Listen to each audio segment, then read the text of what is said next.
Iran যুক্তরাষ্ট্রের চলমান সংঘাতের মধ্যেই চাঞ্চল্যকর তথ্য সামনে এসেছে। চীন থেকে ক্ষেপণাস্ত্র তৈরির কাঁচামাল বহনকারী কয়েকটি জাহাজ ইরানে পৌঁছেছে। দ্য টেলিগ্রামের একটি প্রতিবেদনে সম্প্রতি দাবি করা হয়, যুদ্ধ শুরুর পর থেকে ইরানের পতাকাবাহী অন্তত 4টি নিষেধাজ্ঞাপ্রাপ্ত জাহাজ দেশটির বিভিন্ন বন্দরে ভিড়েছে এবং আরও একটি জাহাজ উপকূলে অবস্থান রয়েছে।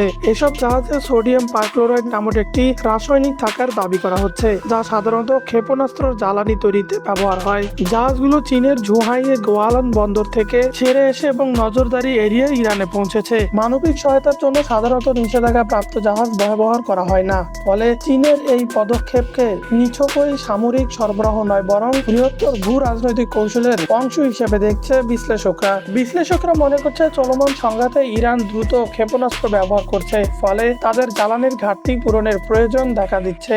ধারণা করা হচ্ছে এসব চালান থেকে ইরান শত শত নতুন ক্ষেপণাস্ত্র তৈরি করতে পারে। তবে যুক্তরাষ্ট্র ইরানের সাম্প্রতিক বোমা হামলায় ইরানের উৎপাদন ক্ষমতা ক্ষতিগ্রস্ত হয়েছে কিনা তা স্পষ্ট নয়।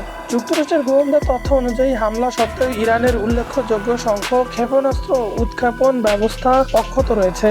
তবে যুদ্ধ পরিস্থিতিতে উৎপাদন অবকাঠামো ক্ষতিগ্রস্ত হলে এসব কাঁচামালের ব্যবহার সীমিত হতে পারে বলে সতর্ক করেছে বিশ্লেষকরা। 28 ফেব্রুয়ারি থেকে ইরান, যুক্তরাষ্ট্র ও ইসরায়েলের মধ্যে শুরু হওয়া ভয়াবহ সংঘাতে মধ্যপ্রাচ্য এখন অগ্নিগর্ভে পরিণত হয়েছে।